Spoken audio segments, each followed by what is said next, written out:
그러니까 미국이라고 하는 나라는 그런 전략과 전술과 미래에 대한 생각들을 늘 서로 나누고 가는 상황인 거죠. 근데 우리나라는 그런 생각하는 분들이 계심에도 불구하고 그런 분들의 생각은 중요치가 않아요. 당장 내놔, 뭐 어떡하라고. 다 이런 거거든요. 그럼 뭘 투자하라고. 삼성전자 사 말어. 이거를 물으시잖아요. 근데 제가 여러분에게 오늘 드릴 말씀은 제 말씀을 이렇게 꾸준하게 참고하시면 다 길이 보여요. 제 나름대로는 그래요. 예를 들면 AI 주식을 산다. 지금 방송 전이니까. AI가 중요하다 앞으로. 그럼 우리나라에 AI 관련된 회사가 없잖아요. 더군다나 데이터 센터 짓는다 그러니까 지역에서 뭐라 그래요? 찬성 반대. 무슨 AI를 한다는 거예요? 그럼 AI를 하면 무슨 산업이 발전하느냐? 에너지 산업이 발전할 수밖에 없죠. 인프라니까. 데이터 산업이 발전해야 되니까 우리나라 데이터에 관련된 물류 산업의 어떤 데이터를 뽑아내는 업체들이 또 중요하지 않겠어요? 그러니까 그런 업체들이 성장을 하는 거예요. 그러니까 걔들이 성장을 해야 위에 올라가면 AI라고 하는 산업이 만들어지는 거예요. 근데 그런 AI라는 산업을 이야기하기 위한 밑에 인프라 산업을 하나도 이야기하지 않으면서 여기에 대한 주식 시장이나 기업에 투자하지 않으면서 AI 주식에 투자를 한다? 그거는 투기죠. 그거는 형체가 없는 기업이잖아요. AI자만 붙이면 다 투자하잖아요. 투기하는 거예요. 그러면 거기는 단타 트레이딩을 해야 되지 장기 트레이딩을 가면 안 되는 거예요. 그죠? 그런 거를 제가 오늘 말씀을 드리려고 하고 제 채널은 경제 마스터 곽수종은 거기에 포커싱 돼 있다. 제 말씀을 가만히 귀 기울여 들어보시면 길을 이렇게 안내해 드리는 역할을 한다라고 생각하시면 판단은 여러분들이 하셔야 되는 거죠. 그 점을 제가 미리 말씀드린 7시가 됐나요? 네, 이미 됐습니다. 시작할까요? 네. 예. 마이크 아직 안 켰어요? 그거 필요 없을 거예요. 바로 그냥? 예, 바로 육성으로. 예. 예. 안녕하십니까. 반갑습니다. 네.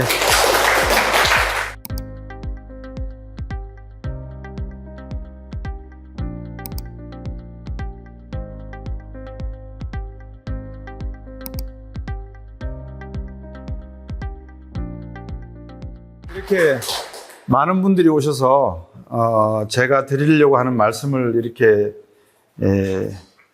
뭐라 그럴까요? 관심을 가져주신다는 것에 대해서 제 자신으로도 많은 뭐라 그럴까요? 책임감? 뭐 그런 것도 느끼면서 여러분에게 자그마한 도움이라도 되는 말씀을 오늘 드리려고 합니다. 많은 분들이 이제 경제적인 의미에서는 그런 거죠. 우리나라 경제가 앞으로 어떻게 될 거냐?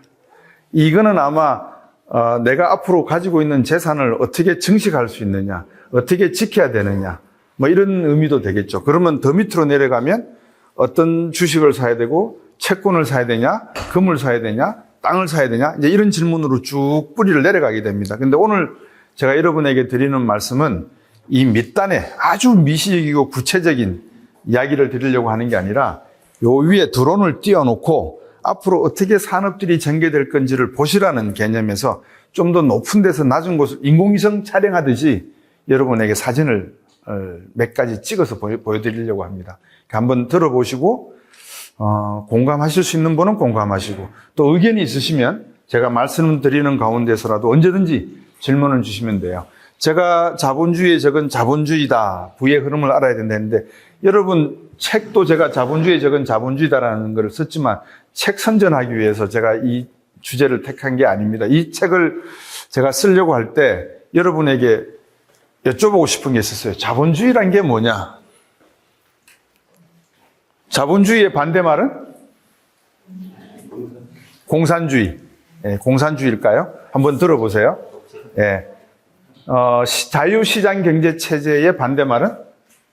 자유가 없는 국가가 계획해서 움직이는 경제체제, 계획경제체제, 사회주의 체제겠죠? 그럼 자본주의라는 말은 뭐냐 도대체? 갑자기 자본주의가, 우리가 자본주의라는 말에 대해서 의문을 안 갖고 그냥 자본주의 쓰잖아요. 그죠? 자본주의가 뭐지? 서비스주의도 아니고 자본이에요. 노동주의도 아니에요. 우리가 가지고 있는 게 자본입니까? 노동입니까? 인간이 태어나자마자 가지고 있는 게 노동이에요? 자본이에요? 노동이잖아요. 우리는 노동밖에 갖고 태어나질 않아요. 물론 부모님한테 상속받기도 하고 재산 받기도 하지만 그 자본이라는 개념이 어떻게 해서 만들어졌는지, 그리고 왜 자본주의라고 우리가 그냥 공기 산소 들이키듯이 그냥 쓰고 있는데 이 의미가 뭔지, 그리고 그 자본주의의 개념 때문에 얼마나 많은 사람들이 좁은 문을 통과해서 0.0001%의 거부가 되려고 하는지, 쉽게 말하면 인생은 한 방이야. 이 개념을 왜 우리가 쉽게 생각하는지를 한번 고민해 보자는 거고요. 그 가운데서 국가는 왜 실패하는가? 이 제목의 노벨 경제학상의 타이틀입니다. 올해. 여러분들이 그 다음에 올해 노벨 문학상은 누가 받았죠? 한강 씨가 받았죠. 제 집사람은 채식주의를 읽어봤고 그 책을 사서 딸내미한테도 주고 그랬다 그러더라고요. 근데 저는 솔직히 이걸 보지는 않았습니다. 근데 대충 개념이 어떤 건지는 제가 이해를 해서 이 노벨 경제학상과 2024년 올해 이 노벨 문학상이 갖는 의미의 동질성, 우리에게 무엇을 전달하는 건지를 여러분에게 한번 제 나름대로 해석을 해드리려고 하니까 한번 보시기 바라겠습니다. 여기 보시면 잉여라는 개념을 제가 먼저 설명을 드리려고 해요. 구석기 시대에 잉여가 있었을까요? 그러니까 옛날에 자본주의에 적은 자본주의다 책을 보시면 그러니까 크로마뇽인 네안데르탈린, 원류 인원에 대한 이야기부터 시작을 해요. 그 당시에 인구의 평균 수명이 몇 살까지였는지 혹시 아시겠어요? 대충 한번 짚어보세요. 40대, 30, 20살이었대요. 20살. 그러니까 그 당시에는 태어나서 성경책에는 100살, 1000살 막 이렇게 나오지만 실제로 유전학적으로 인류의 문명의 발전의 근원이 시작이 되었던 첫 인류의 수명은 20살. 그러니까 그 시절에 사람에게는 건강에 관한 개념, 생산에 관한 개념 이런 게 없었을 거 아니겠어요, 그죠? 인간은 아주 자연 속에 미세한 생태계 속의 하나의 요소에 불과했지 주체적인 생활을 못했을 거라고 봐요. 배가 고프니까 도끼로 만들어서 동물을 잡고 사냥을 했고 또 농산물을 만들어낼 수 있으면 재배를 했고 그 시절에는 잉여라는 개념이 잘 없었을 거예요. 근데 어느 날부터 생산 도구가 개발이 되고 그러니까 사람은 직립보행을 하니까 두뇌가 이제 발전한다 그렇게 표현을 하죠. 그래서 어느 날 갑자기 우리가 돌을 갈았으니까 더 날카롭더라. 근데 돌 속에 있는 청동 금속은 어떻게 우리가 뽑아내죠? 그걸 어떻게 알았죠? 그죠? 제 말씀이 이해되세요? 청동기 문화, 철기 문화, 그냥 우리가 쉽게 청동기, 철기 문화 그러는데 어떻게 인류가 그 중에서 누군가는 저 맥이 보이는데 반짝반짝거리는데 저거 이렇게 돌 속에 깨가지고 불 몇 도에다 불이 귀하던 시절이었을 건데 그 시절에 저거를 녹여서 이걸 잘 도금을 하거나 아니면 도금까지도 어려웠을 거예요. 잘 응용을 하면 칼을 만들 수가 있고 거울도 만들 수 있었던 그 생각을 누가 했을까요? 그건 문명이고 과학 아니겠어요? 그죠? 기술이고. 그러니까 인류는 누군가는 그 역할을 하는 거예요. 누군가는 그림을 잘 그리고 창을 잘하고 저 같은 사람은 경제를 이렇게 설명하듯이 각각의 탤런트가 있는데 그 탤런트를 가지고 인류의 문명을 조금씩 변화시켜 왔어요. 그러다 보니까 생산에 뭐가 남아요, 이제는? 물건이 잉여가 생기는 거예요. 근데 이 잉여를 어떻게 할 것이냐? 전체에 있는 부족의 전체의 공동 소유로 할 것이냐? 아니면 각자의 소유로 할 것인가? 이 문제가 남지 않겠어요? 시대가 지나가면서 처음에는 시족사회, 부족사회, 부족국가, 근대국가 이렇게 이제 우리가 나누는데 시족사회 그 밑단계에서 만약에 잉여가 생겼다 그러면 그거는 개인의 사유재산이라고 할 정도까지 문명이 안 갔을 거라고 저는 보거든요.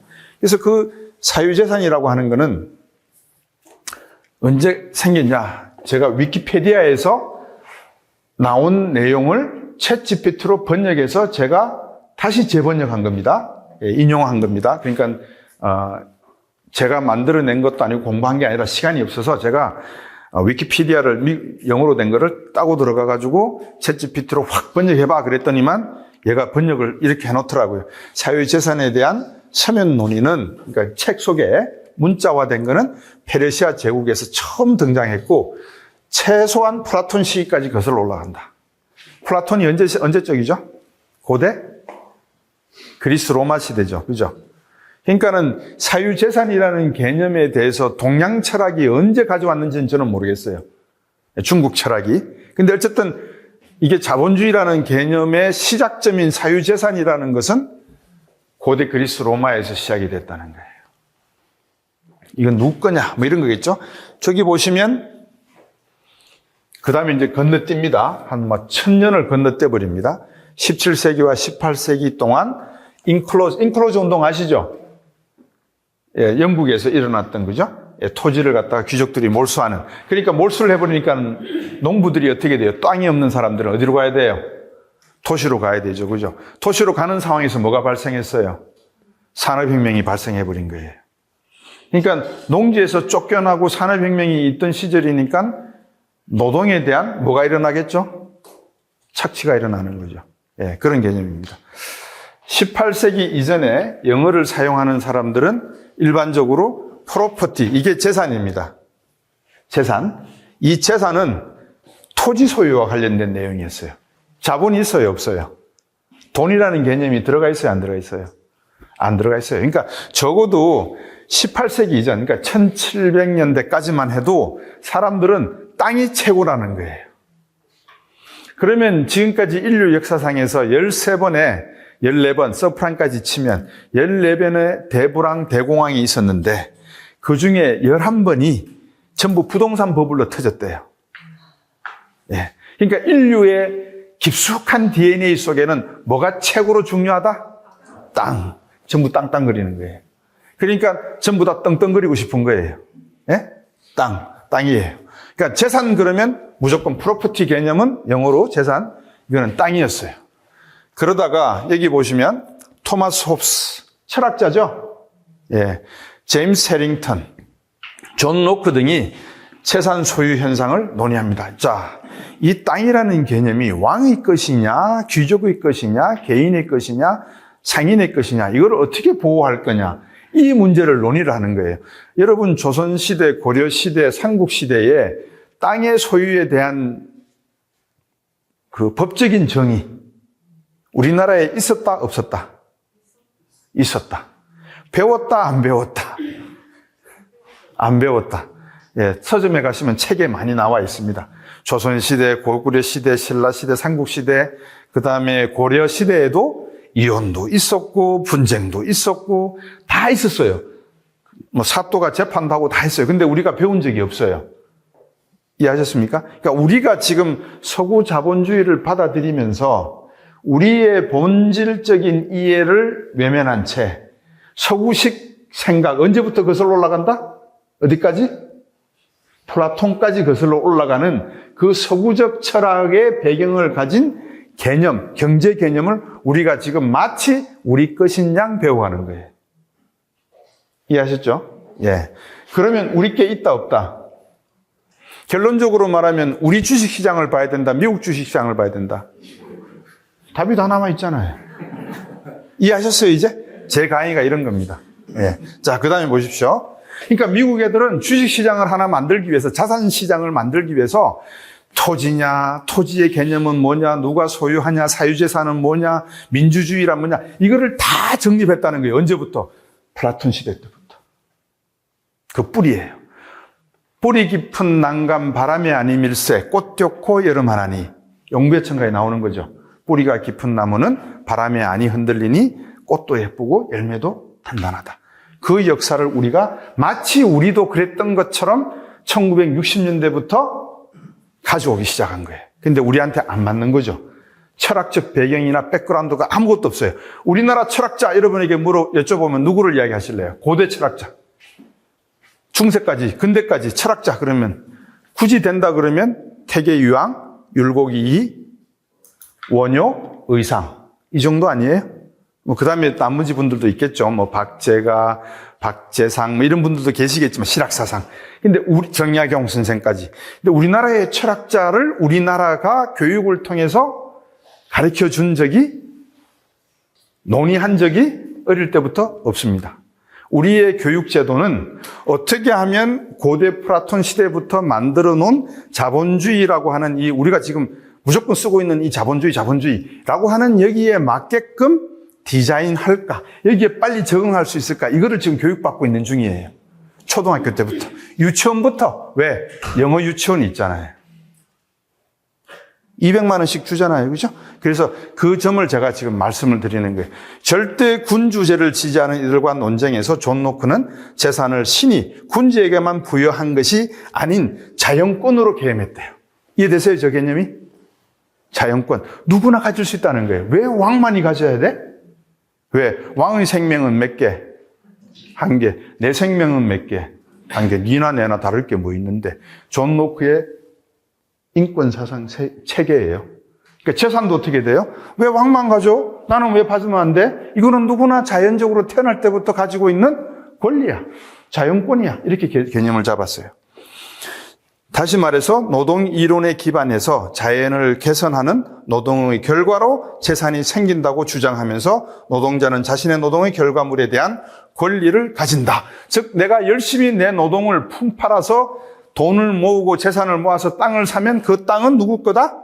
내 거다. 거기에 대한 법적, 철학적 근거를 만들어 놓은 거예요. 그 근거가 플라톤 시대까지 간다는 개념을 잊지 마십시오. 그 다음에 로크는 사유재산이 정부에 선행하고 독립적이라고 주장했다. 이해하셔야 돼요. 사유적이고 개인적인 것이고 독립적인 것이다. 야, 이거 뭐 다 아는 이야기지. 야, 내가 돈 뭐 1000냥 주고 이 땅을 사면 이게 당연히 내 거지. 뭐 그게 그럼 정부 거냐 나라 거냐 이 개념조차도 명확하게 해놓는 버릇이 서구에는 생겨요. 그러니까 뭐가 중요해요? 사회 계약론이 생기는 거예요. 예. 아무것도 아닌 것 같죠. 그죠? 18세기 산업혁명 동안 1780년대 시작한 산업혁명 동안 도덕 철학자 여러분 잘 아시는 국부론을 쓴 아담 스미스. 이 사람이 이야기한 게 무슨 경제? 자유, 시장, 경제 이론. 국부론. 자, 이 개념이 상당히 중요합니다. 이제부터 본론에 들어가요. 여기에 보는 재산권은 어떻게 해야 된다? 로크와 같다, 다르다? 다르다. 어떻게 다른가 보세요. 재산권을 획득된 권리로 구분하고 자연권과는 구별한다. 획득하는 것과 이미 주어져 있다는 개념은 명확하게 다르다는 것을 아담 스미스가 이야기해요. 그러면 어디서 획득을 하는 거죠? 시장에서. 획득할 수 있다, 없다? 있다. 권리다. 자연권은 수요와 공급 법칙이 적용이 된다, 안 된다? 안 된다. 될 필요가 없다, 이거예요. 근데 아담 스미스는 이제 시장 이론을 들고 나오면서 그 자연권이라고 말한 토지도 사고 팔 수가 있다 이야기를 지금 하는 거예요. 아직까지도 자본 이야기 안 나오죠, 그죠? 네, 토지 이야기 나옵니다. 스미스는 자연권을 자유와 생명에 한정한다. 자유는 인간의 생명과 내가 누릴 수 있는 자유는 이거는 자연적으로 공개와 같이 나에게 주어진 것이다 라고 인정을 하는 거다. 여기서 2024년 노벨 경제학상의 이야기를 제가 살짝 해드리는 게 좋을 것 같아요. 2024년 노벨 경제학상의 수상자의 주요 논문은 뭐죠? 국가는 왜 실패하는가? 이 책을 쓴 사람이에요. 예. 에스 모글루 하는 사람은 터키 출신의 MIT 교수, 잔슨도 MIT 교수. 왜 이 제목을 썼을까요? 왜 국가는 실패한다? 이 책을 쓴 이 관련된 논문을 쓴 사람들이 노벨 경제학상을 받았을까요? 방금 제가 어디서 이쪽으로 점프를 했죠? 어디서부터? 아담 스미스의 국부론에서 이쪽으로 점프했어요. 국부론이에요. 요즘 젊은 분들은 한자를 잘 안 쓰시니까 참 한자를 아시면 그 의미를 금방 알잖아요. 그죠? 나라 국자에 부자 부자에 이론론자. 나라가 부자 되는 방법. 그죠? 그하고 근데 왜 국가는 실패하는가? 이게 왜 매칭이 될까요? 한번 생각해 보실래요?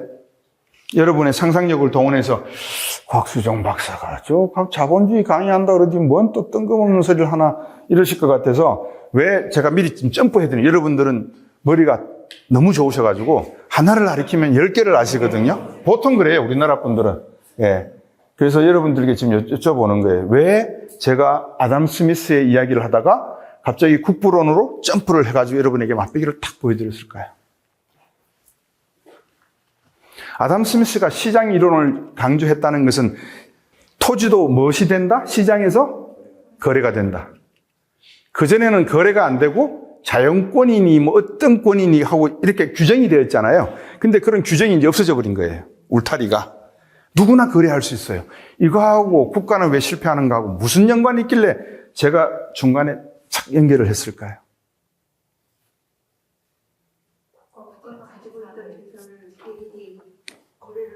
그렇죠. 개인이 거래를 국가가 가지고 있는 자산을 하기 시작하면 왜 국부론이 말이 되는 거죠? 왜 국가의 부는 어떨 때 늘어나냐 이 말이에요. 국가의 부는 예? 개인의 부가 늘어나면 정답이에요.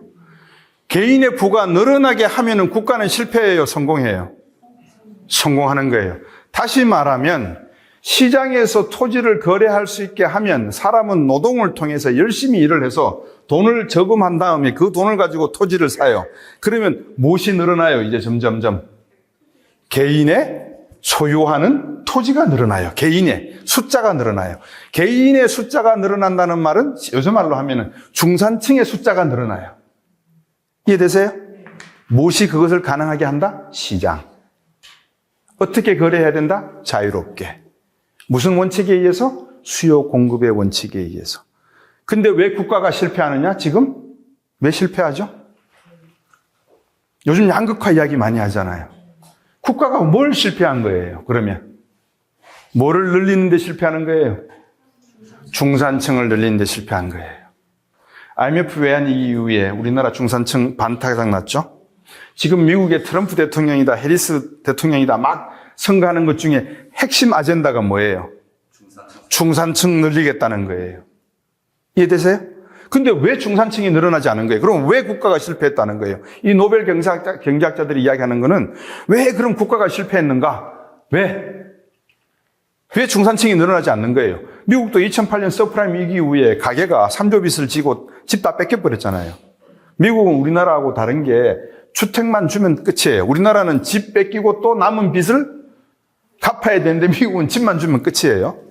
어쨌든 3조 달러의 가계의 부채가 발생해서 집도 다 잊어버리고 했어요. 근데 국가가 실패했다고 보는 거예요. 왜 이 사람들이 노벨 경제학상을 받았을까요? 국가가 개입했기 때문에. 예, 한 50% 맞습니다. 뭐 맞다는 표현도 참 50%는 설명을 하셨습니다. 예, 죄송해요. 맞다 틀리다는 제가 제일 싫어하는 단어예요. 예, 맞는 정답이었기 때문에 세상에 50%는 설명이 됐어요. 또 다른 분은 자본주의 좀 더 구체적으로 자본이 자본을 끌어들여서 자본이 돈을 그 역할을 한 게 누구예요? 시장 어떤 시장이에요? 자본을 갖고 노는 시장이 어디예요? 미국에? 아니, 주식시장 그거를 우리가 뭐라 그래요? 보통 자본을 갖고 노는 주식시장 미국에서 뉴욕에 있는 시장은 우리가 무슨 스트리트라 그래요? 월가에 있는 자본가들이 정치적 로비를 해서 자기들에게 유리한 방향으로 세금을 매기게 하고 투자를 하게 하고 세금을 깎아주고 상속을 하게 하니까 그 사람들의 로비에 의해서 심해지면 심해질수록 뭐가 된다?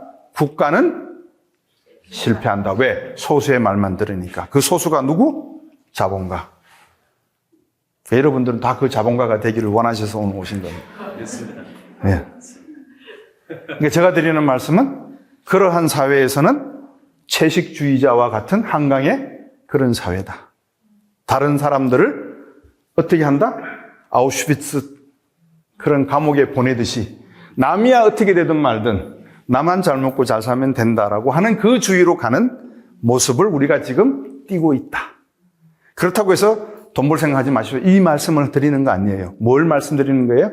국부가 늘어나려면 어디를 통해야 된다? 시장을 통해야 된다. 근데 그 시장은 어떻게 해야 된다? 자유로워야 된다. 그럼 자유로우려면 어떻게 사람들이 생각을 가지고 있어야 된다? 어떤 생각을? 수요와 공급 법칙이 실패하지 않도록 들어가야 된다. 그러면 어떻게 하면 시장에서 수요와 공급 법칙이 제대로 통용이 될 수 있는가를 누가 감독해야 된다? 국가가. 그래서 여기에 나옵니다. 셔먼 액트가 나옵니다. 반독점법입니다. 1890년에 상원 의원인 셔먼이 록펠러 많이 들어보셨죠? 카네기 많이 들어보셨죠? 이런 독점을 행하는 석유, 철도, 전신 이런 독점을 쟁취하려고 하는 기업들을 가만히 보니 쟤들이 미국 경제, 미국 시장 경제를 왜곡시키고 엉망진창으로 만들어가고 있고 많은 중상층들을 늘리는 데 있어서 악적인 존재다라고 생각해서 셔먼이 반트러스트법, 앤티트러스트법을 발의를 합니다. 바로 발효가 됐을까요? 아니면 세월이 흐르고 발효가 됐을까요? 세월이 40년가량 흘렀습니다. 한 20년가량 엄밀하게 말하면 여러분 잘 아시는 테오도어 루즈벨트 대통령 때 법안이 본격적으로 발효되기 시작합니다. 그 20년 동안 어떤 일이 있었을까요? 자본가들이 반대했겠죠. 그래서 듀퐁가라든지 이런 친구들이 1934년에 미국 대통령을 시해하고 쿠데타를 하려고 하는 계획도 일어났습니다.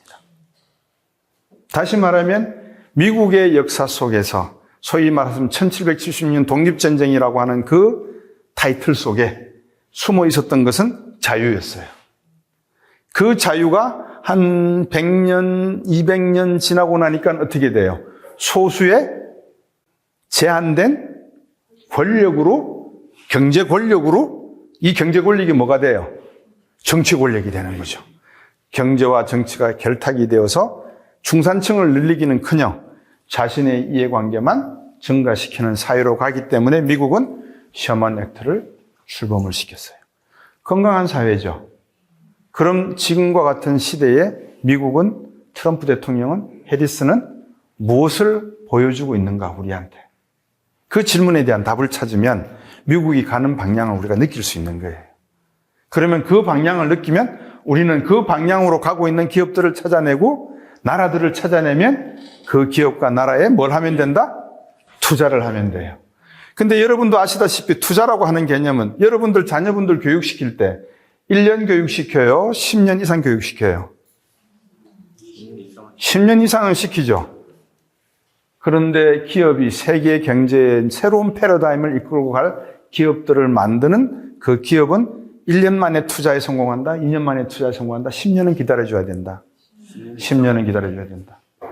그러면 투자의 방식이 무엇인지를 여러분들이 이해가 되시죠? 한 달, 두 달 투자하는 분들은 뭐 하는 분들이다? 투기하는 분들이다. 투기가 나쁘냐 좋으냐? 투기하는 사람은 악마야? 아니야. 그 사람이 존재해야 해칭도 있는 거야. 어떻습니까? 앞에 거, 뒤에 거. 뒤에 거. 그러니까 인간의 삶의 모습을 가만히 놓고 보면 정답이라는 게 존재하지가 않는다. 정답은 언제 알 수 있다? 긴 세월을 놓고 봤을 때 어떠한 시점에서 롱텀 투자를 했을 때 내 선택이 옳았다, 틀렸다를 판별할 수 있는 시점은 온다. 그 롱텀 인베스트먼트에 대한 판단을 하기 위해서 제가 오늘 여러분에게 이 이야기들을 드리는 겁니다. 그래서 이제 자본주의에 대한 말씀을 좀 드려야 될 것 같아요. 우리가 그냥 자본주의 쓰잖아요. 그죠? 그죠? 그래서 자본주의가 언제부터 시작됐는지 한번 보세요. 캐피탈이라는 용어는 12세기에서 13세기 사이에 자금, 상품 재고, 금액 또는 이자를 발생시키는 돈을 의미하기 위해서 등장한다. 12세기에서 13세기에 저 때는 유럽이 무슨 시기죠? 무슨 시기예요? 12, 13세기. 십자군 전쟁 하던 때죠. 예. 14세기 십자군 전쟁이 끝나고 나면 뭐가 열려요? 이제 무슨 시대가 시작이 돼요? 문해부흥이래. 사람들 죽이고 막 서로 원수다 그러고 막 살다가 이제 그만 죽이자. 예? 야, 질병도 막 생기고 흑사병 돌고 막 난리가 나니까 이제 좀 그만 싸우고 인류적인 사랑을 좀 찾아보자. 문해부흥이 일어나요. 인권에 대한 이야기. 그러니까 사람은 우리가 이제 저 같은 경우는 이제 김종인 박사님하고 이야기를 나누다 보면 흔히 하시는 말씀이 갈 때까지 가봐야 된다 그러거든요. 전쟁 나고 질병으로 생고생을 해놔야지만 그 다음에 우리 인간이 이러면 안 되지. 그리고 평화를 찾는다는 말씀을 하시거든요. 그래서 캐피탈이라는 용어는 전쟁하는 기간 동안에 생겼어요. 자, 그러면 제가 경제 단판에서 이 말씀을 들으신 분이 계시는지 모르겠는데 제 부친이 월남전에 가서 참전을 하셨는데 전쟁은 뭐라 그랬어요, 제가? 제 부친 예를 들면서 전쟁은 뭐다? 자본이다 그랬어요. 왜? 한쪽에서는 헬리콥터에서 막 부상자 이런 친구들 막 나르는데 다른 한쪽 PX에서는 롤렉스 시계가 있고, 예? 카메라가 있고 TV 냉장고가 있단 말이에요. 그러니까 사람들이 여기 부상병이 내리는 영화를 보면은 막 동료들이 가서 괜찮니 막 이런 것도 보지만 일상적으로 생각해 보세요. 나는 내일 지금 휴가를 가야 돼요. 그러면 내가 받은 돈이 있어요. 이거로 롤렉스 시계를 살까, 수브니어로 기념품으로 뭘 살까를 고민하는 사람들이 그 부상병인데 달려가겠어요? 안 달려가더라 이 말이에요. 그래서 제 부친이 그러시더라고요. 전쟁은 경험해 보니까 자본이더라. 자본의 싸움이더라. 그러면 십자군 전쟁으로 막 로마 교황도 막 돌진 앞으로 막 200명 데리고 가가지고 막 돌진 앞으로 막 하고 있는데 뒤쪽에서는 뭐예요? 자본이 생기는 거예요, 이제. 자본이라는 개념이.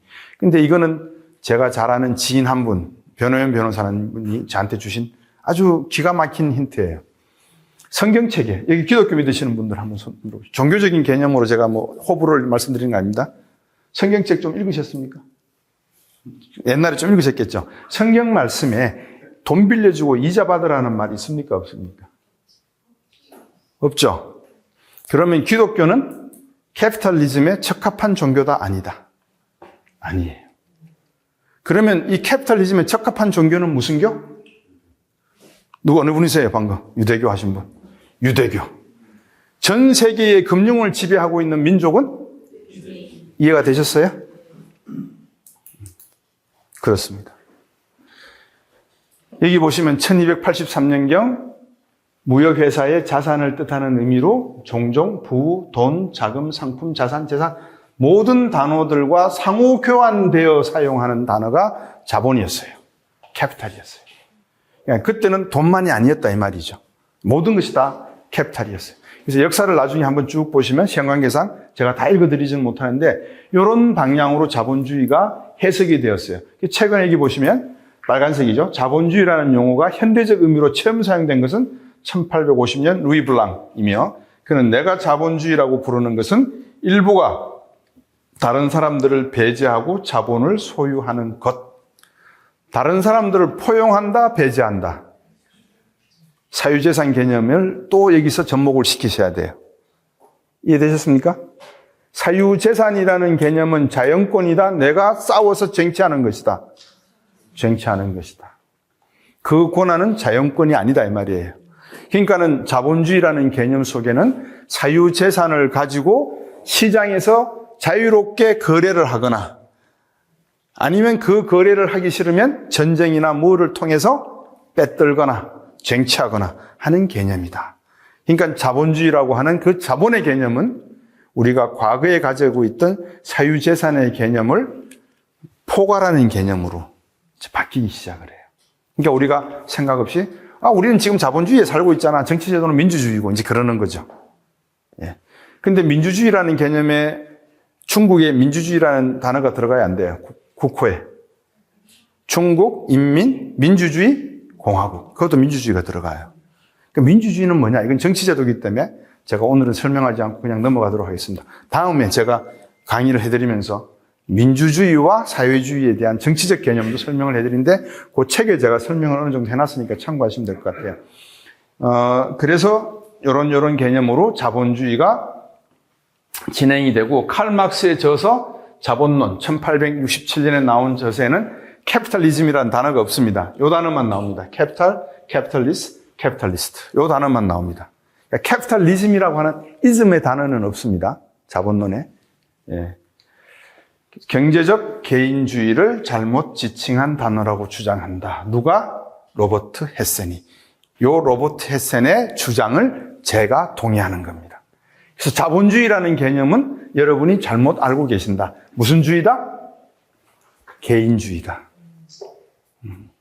우리가 지금 살아가는 방식은 자본주의 자유시장 경제 체제에서 너무나 거룩하고 훌륭한 말 같지만 이건 너무나 가식적이고 위선적인 단어 같다.